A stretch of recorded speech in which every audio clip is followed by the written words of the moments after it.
Abonnez-vous et cliquez aussi sur la petite cloche de notification pour ne rien rater de nos prochaines vidéos. N'oubliez pas de partager aussi la vidéo et de la liker.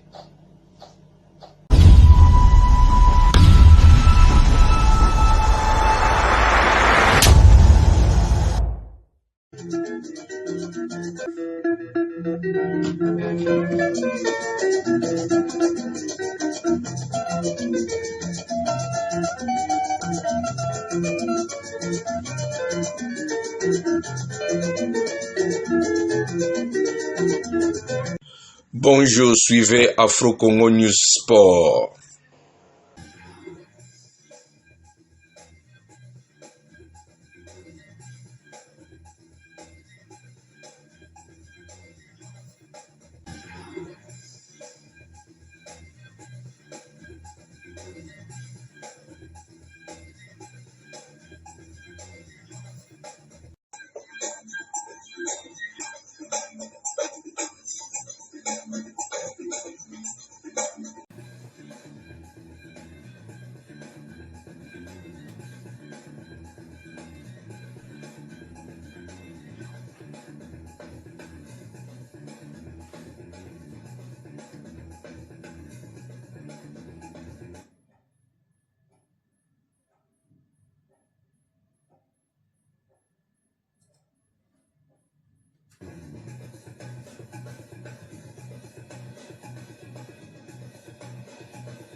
Bonsoir mesdames, bonsoir messieurs, nous sommes ravis de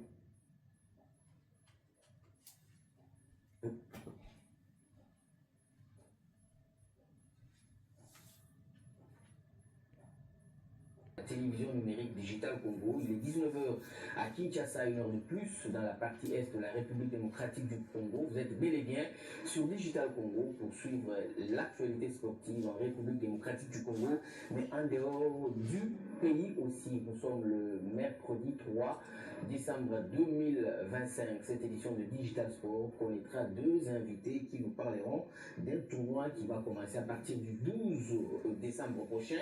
Et je les accueille avant bien sûr le démarrage de cette édition, Fanfan Bitangila ainsi que Monsieur Idriss Mamboué. Vous êtes les bienvenus sur ce plateau. Merci. Alors, on débute cette édition avec la Ligue nationale du football, la jeunesse sportive. Groupe Bazano et l'US Chinkonkou se sont neutralisés, c'est le mercredi, dans un duel spectaculaire de partout dans la poursuite de la Ligue nationale du football. Un match très engagé dès l'entame. Les deux formations ont multiplié les offensives, mais Chinkonkou a ouvert le score à la 39e minute par Limoya Mungulu, qui a permis aux hommes du Kasaï de prendre l'avantage jusqu'à la pause, mais au retour des vestiaires, le rythme s'emballe encore davantage, poussé par l'envie du public.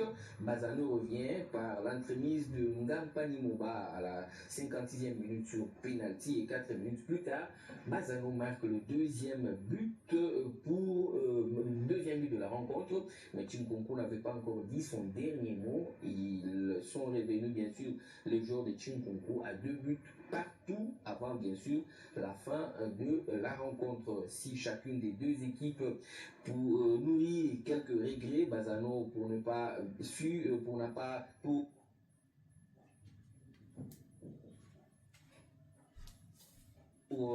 avoir su bien gérer son avantage, mais Chinkonkou lui aussi il n'a pas bien géré période. Donc ce championnat se poursuivra ce jeudi au stade Dominique Diouf où l'ASIMA et l'US et le FC Blessing se croiseront dans des matchs à huis clos, un match à beaucoup d'enjeux. Interrogé à ce sujet, le coach de l'ASIMA Daoula Lupembe se veut déterminé. Nous sommes conscients de l'enjeu, a-t-il déclaré en conférence de presse que je propose d'écouter. Nous sommes plutôt conscients de l'enjeu. Simba Blessing, ça a toujours été difficile. Il y a une histoire à côté de ces matchs-là. La saison dernière, nous savons ce qui s'est passé. Et cette saison, nous jouons cette équipe de Blessing qui venait de faire un bon résultat contre une bonne équipe de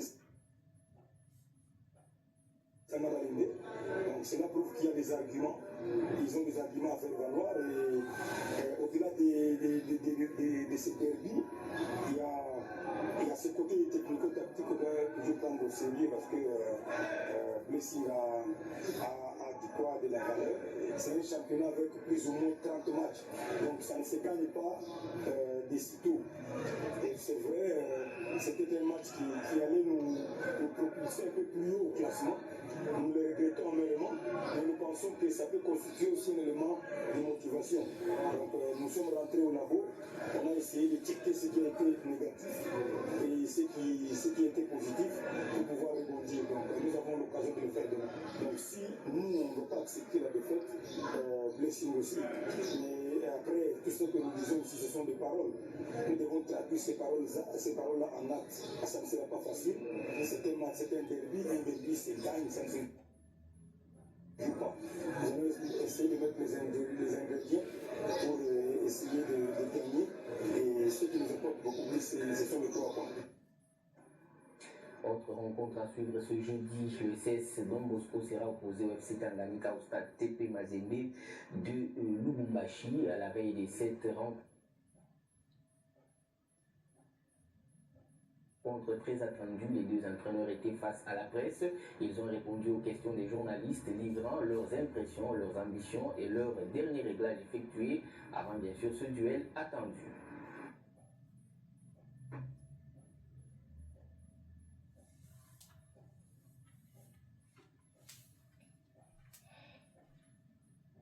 Nous préparons encore davantage pour pouvoir faire un bon match demain. Donc on est là, le groupe est serré. C'est à nous maintenant de jouer, c'est à nous maintenant d'entamer ces matchs avec beaucoup de sérénité, beaucoup d'application, d'engagement. Parce que comme on est mal positionné au classement, si on arrive à gagner le match de demain, ça va encore nous propulser davantage. Donc c'est un match qu'il faut prendre avec beaucoup plus sérieux, comme Miguel Nadas qui dit. Il faut respecter l'adversaire, un match ne se gagne jamais d'avance. On se prépare pour ça. On est chez nous, on doit se faire respecter, c'est entamer ces matchs avec beaucoup d'engagement pour pouvoir gagner. On ne peut pas se dire ici, voilà, on va gagner. La réalité sur le terrain, c'est autre chose. Effectivement, c'était une défaite très amère lors du dernier match. C'était quand même très difficile à avaler. Donc et maintenant, on a une opportunité de relever la tête et on doit absolument remettre les pendules à l'heure. Donc on va tout faire pour gagner demain parce qu'on a l'obligation de se relancer. Rien n'est perdu, hein, le championnat est encore très long. Donc un petit quoi que ça arrive, mais demain il faut absolument qu'on gagne, on a envie de gagner. Le championnat est très ouvert dans le système des groupes, donc un groupe A, un groupe B, et puis il y a les playoffs. Et ça permet à tout un chacun de pouvoir présenter des ambitions dignes. Et le championnat est très ouvert et chacun peut prétendre aussi à une qualification. On a envie aussi de se faire valoir et de se faire plaisir. On a envie aussi de prétendre à une qualification. Et c'est le moment idéal maintenant pour penser à ça. On est au début du championnat, rien n'est perdu, tout est à faire. On n'a rien à perdre, au contraire, tout à gagner. Les violences dans les installations sportives deviennent de plus en plus fréquentes. Les derniers incidents éclatés au stade Tata Raphaël lors du choc entre VEC Club et DCMP, où des débordements ont perturbé la rencontre. Ces scènes préoccupantes interrogent une fois sur la sécurité, dans nos stades et la responsabilité des différents acteurs. Le reportage est signé la rédaction de Digital Congo.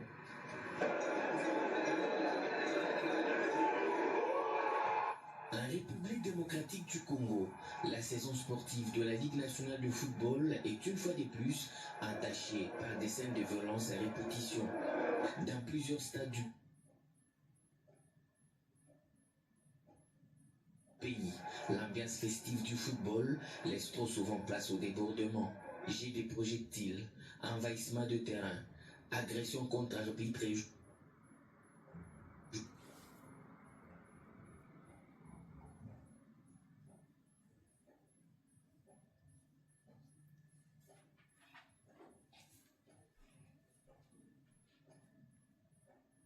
les incidents se multiplient au point de contraindre certains matchs à être interrompus, voire définitivement arrêtés. Ce dimanche, au stade Raphaël à Kinshasa, le derby entre l'SV Club et le Daring Club Motema Pembe a dégénéré après l'égalisation des Moscovites.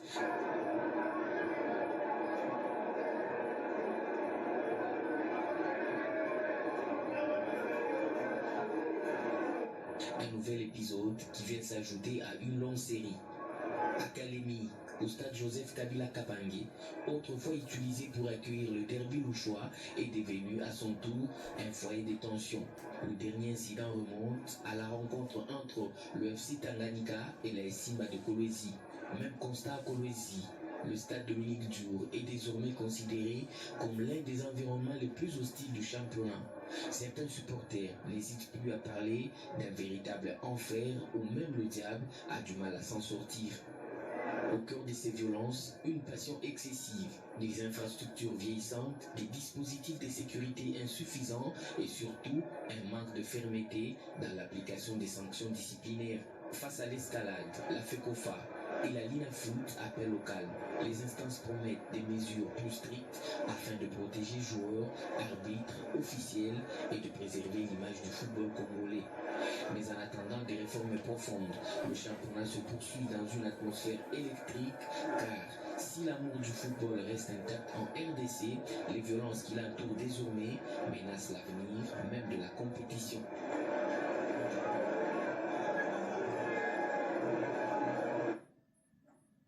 Et à cet effet, la Ligue nationale de football condamne les débordements lors des matchs ASV Club DCMP et FC Renaissance OC Renaissance.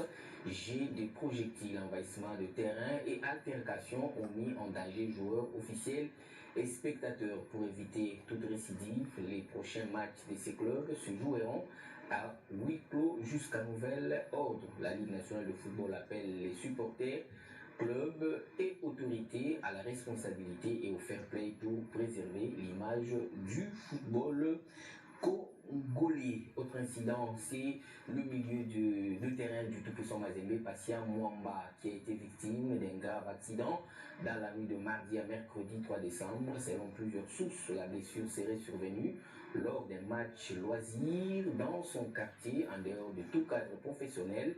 Le club a immédiatement ouvert des enquêtes internes pour clarifier les circonstances exactes de l'incident. Après sa prise en charge rapide et son transfert à l'hôpital, les examens médicaux ont révélé une double fracture tibia-péronée nécessitant une opération urgente.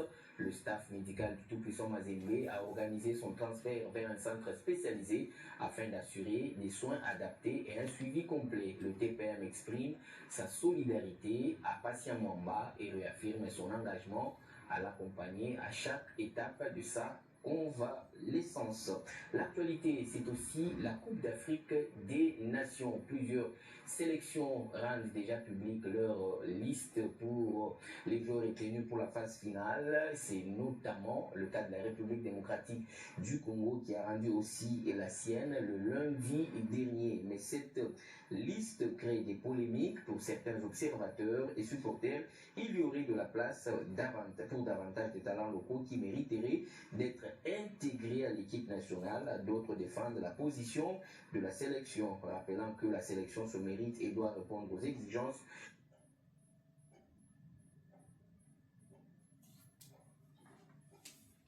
sportive de la compétition. Cette controverse relance le débat sur l'équilibre et l'expérience, l'équilibre entre l'expérience internationale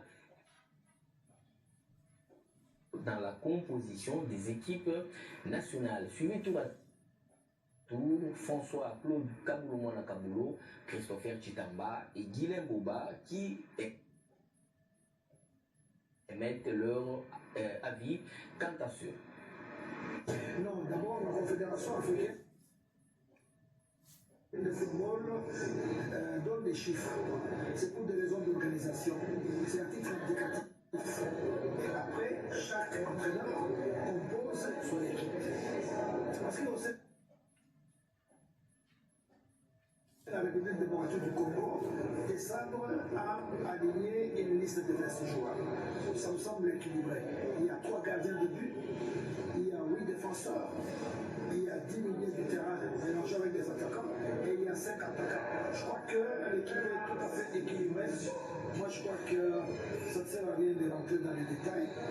avec ces joueurs-là. C'est l'effectif qu'il faut. On joue à 11, vous imaginez. Mais il y a 26 joueurs. Donc je pense que le staff a décidé 26, on ne va pas polémiquer pour rien du tout. Ça ne m'étonne pas du fait que depuis que M. Bissau est là, à part Oscar Kabouit, si je ne me trompe, dans cette équipe A, je ne pense pas qu'il 3 ou 4 joueurs du niveau local qui y sont. Bon, après, ça reste pour le moment encore à revoir, mais je pense qu'il y avait de la place pour mettre des jeunes joueurs qui pouvaient venir évoluer avec cette équipe. Il y a des choses à faire valoir dans ce championnat qui méritent aujourd'hui qu'on les mette, mais bon, après, on a l'impression, c'est l'habitude de Sébastien Dessart d'aller plutôt se pencher sur plus des talents qui viennent de l'extérieur que ceux qui sont dans le football national. Je suis celui de ceux qui pensent que le football local doit être propulsé, doit être soutenu par le gouvernement, parce que on sait que la République démocratique du Congo, chaque fois qu'elle a eu à remporter des trophées, c'est avec des locaux. C'est bien bon, cette culture, on voudrait bien la perpétrer, mais seulement, moi je pense qu'aujourd'hui là, lorsqu'on regarde le niveau de performance qu'a atteint l'équipe nationale de la République démocratique du Togo, j'ai l'impression que les locaux que j'ai vus au dernier CHAN n'ont pas de place.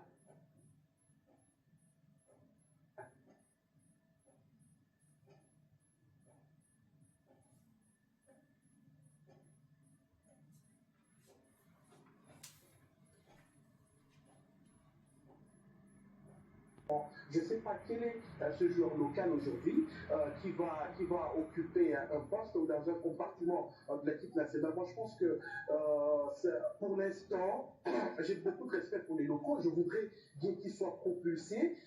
La CAN, c'est une vitrine pour ces joueurs. On a beaucoup de talent, c'est vrai, mais pour l'instant, il n'y a aucun joueur qui est au-dessus du lot. Cette question suscite plusieurs polémiques, notamment sur les réseaux sociaux, mais sur ce plateau, il y a deux invités que je vous avais présentés dès le début de cette édition du journal, Fanfan Bitangilaï. Vous êtes journaliste, en même temps analyste. Vous avez suivi aussi la réaction de Yves Diba, qui a d'ailleurs voulu à ce que les locaux soient, le championnat soit mis en lumière. Et quel est votre avis par rapport à ça? Tout d'abord, j'ai compati avec l'enfant de la Wachi, Passia Mwamba, pour cette facture en fin d'année. Comme on le dit toujours dans ma langue, Solli, vraiment, donc nous compatissons quand même avec lui. Alors, répondant à la réaction d'Yves Diba, je n'aimerais pas créer des polémiques. Eh bien, je pense que c'était une réflexion ouverte. En fait, il y a 28 places que la Confédération africaine de football a pu disponibiliser pour toutes les sélections. Et lui, il a été surpris de voir qu'il y a seulement 26 joueurs qui ont été retenus. Et il s'est dit, au lieu de laisser un vide pour dire que peut-être même en notre championnat, il y a des médiocres, mieux vaut qu'on puisse remplir ces deux places, ne fût-ce que peut-être avec deux joueurs qui se distinguent au niveau du championnat local. C'est là, ça pourrait tout d'abord leur pousser à créer une émulation au sein d'eux, à voir comment est-ce qu'on peut évoluer avec les joueurs qui sont du haut niveau, mais également venir faire une restitution auprès de leurs collègues, soit disant que, mes chers amis, il faut tout banner Tamakasi, parce que pour notre ça devrait être un stimuli pour les autres, au lieu de laisser ces places vides, parce que ce n'est pas l'argent des poches des désables, c'est l'État congolais qui va prendre en charge ces jeunes gens-là. Ils vont profiter également, et qui sait, s'ils peuvent peut-être sur un coup des chances avoir une occasion d'être alignés et de pouvoir un tout petit peu exploser. Et là, je pense que c'est également un coup de gueule que Yves Diba lance aux dirigeants politiques de ces pays. Il faut investir dans notre championnat, parce que c'est une honte. Si on est en 2010, là où on a dit le tout-puissant Mazembe Anglebert, c'était la deuxième équipe après le championnat de France à donner des joueurs, c'est-à-dire que la Ligue Foot à l'époque avait du poids. Exactement. En 2015, même, il y avait 20 clubs, il y avait Mazembe qui avait donné plus de joueurs au niveau d'une compétition de la CAN et tombé très bas aujourd'hui en RDC. On n'a même aucun joueur qui évolue en RDC, qui va jouer la CAN, franchement, ça doit nous poser à... Exactement, c'est la question que j'allais poser à Idriss. Est-ce qu'au niveau de la Ligue nationale de football, y a-t-il des joueurs qui peuvent être sélectionnés? Mais justement, parce qu'il y a une difficulté que Fanfan a relevée, c'est que ces joueurs-là n'ont pas eu exactement un temps de jeu pour pouvoir démontrer le talent caché en eux. Il y a des très bons footballeurs actuellement en RDC. Vous pouvez en citer même 3? Oui, par exemple, le Bongeli, oui. Et même le passé, on peut venir de relever. C'est un très bon joueur, mais seulement au-delà de la discipline, parce que même si Fanfan a eu à combattre avec lui, mais à un certain moment, quand on aspire à devenir grand, il y a une certaine discipline qui nous amène pour enfin comprendre ce qu'on veut. Donc, répondez à la question. Est-ce qu'il y a des joueurs? Il y a des joueurs en RDC, ben, il faudra également que les autorités qui dirigent ce football permettent à ce que les championnats locaux puissent s'exécuter, afin que ces joueurs-là démontrent ce qu'ils ont de dedans. Nous allons revenir sur cette question dans une émission élaborée, mais pour l'instant, on va changer de cap pour parler du championnat pour lequel, d'ailleurs, vous êtes venu sur ce plateau. C'est le championnat de billard Champ Cap fois Ziwapul Table. Je pense que j'ai bien prononcé le nom de la compétition. Je ne suis pas du tout anglophone. Moi, j'ai compris que vous étiez un bon l'élève qui fuyait seulement le cours d'anglais. Il s'agit des billards Champ Cap. Donc, vous comprenez. Est-ce que vous pouvez déjà nous parler de ce billard fois Ziwa Pool Table? C'est un championnat des billards qui va regrouper pratiquement plusieurs athlètes, entre autres ceux de la République démocratique du Congo. Lorsque je parle de République démocratique du Congo, c'est au vrai sens du mot. Comme nous qui venons, nous sommes les Baouta, on dit toujours que Kinshasa n'est pas la RDC, c'est-à-dire qu'il y aura des athlètes qui vont venir pratiquement de tous les coins et recoins de la République démocratique du Congo. Et là d'ailleurs, il y a même des amis des Goma qui nous ont appelés, qui se battent pour avoir franchement cet accès à ces tournois qui va se dérouler du 12 au 14 au gymnase de la police nationale congolaise à Limouala. Il y a des athlètes qui viendront de Kolwezi, pour ne pas dire le Lualaba, de Lumumbashi, le Okatanga et même Kasumbalesa, Chipushi, pour ceux-là qui connaissent le Okatanga. Le Kasaï oriental, il y a des athlètes de Mujima qui ont également appelé pour participer à ces tournois. Congo central, déjà c'est tout près, ils vont devoir venir. Kinshasa même, et même d'autres provinces ont affirmé et même, je peux dire, signé leur présence déjà d'avant à ces tournois des billards. Ces tournois des billards, comme on vous le dit, ce n'est pas seulement un tournoi national, c'est un tournoi international. Il y a également nos amis qui viendront de la Zambie, du Congo-Brazza, de la République centrafricaine, de la République sud-africaine. Je pense bien, Idriss va les compléter, mais aussi de la République sœur des Zambie et même Tanzanie, pour participer à ces tournois. Alors, la participation, c'est simple, vous achetez un token à 100 $, je peux le dire. Justement, c'est la question que j'allais poser. Quels sont les critères qu'il faudra remplir pour participer? Critères pour le joueur ou les spectateurs?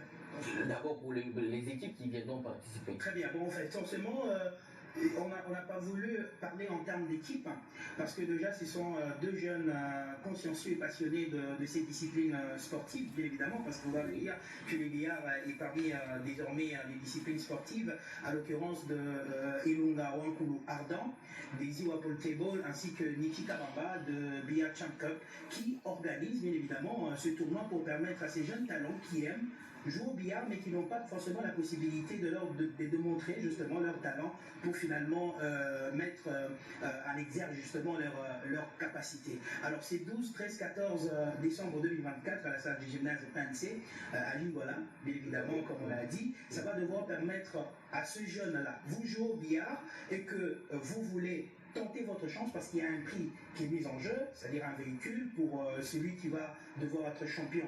Pour ce 12, 13, 14, il y a un véhicule bien évidemment qui est mis en jeu pour le premier. Et les deuxièmes, on va devoir lui accorder une table de billard. Et pour y participer, pour tenter votre chance et démontrer les qualités que vous avez en termes de billard, c'est à 100 $ que nous allons donner d'ailleurs le numéro pour lequel. Rapidement, parce que... Justement. Et c'est les 080 plus 243 422 10 88 992.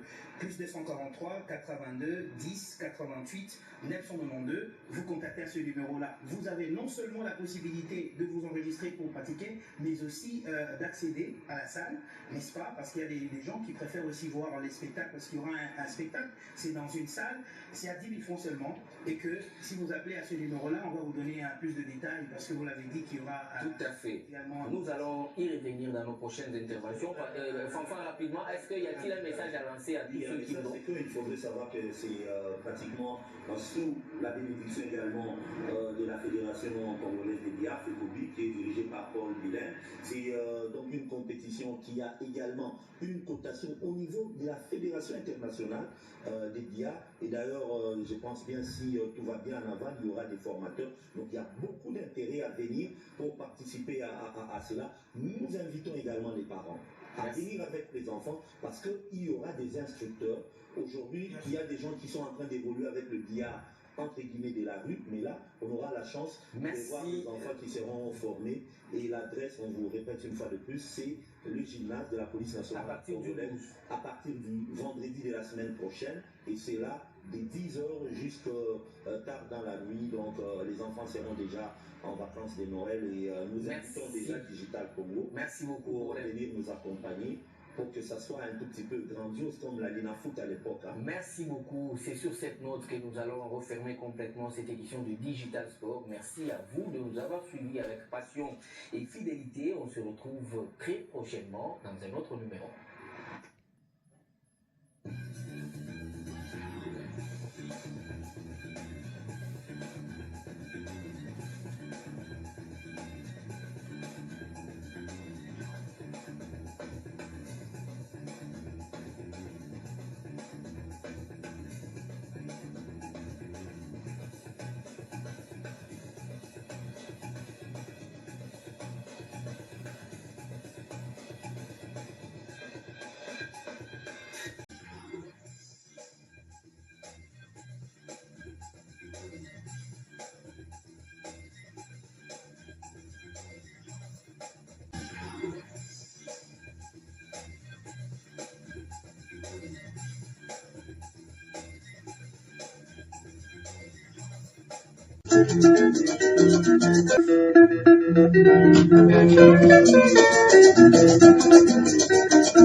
Abonnez-vous et cliquez aussi sur la petite cloche de notification pour ne rien rater de nos prochaines vidéos. N'oubliez pas de partager aussi la vidéo et de la liker.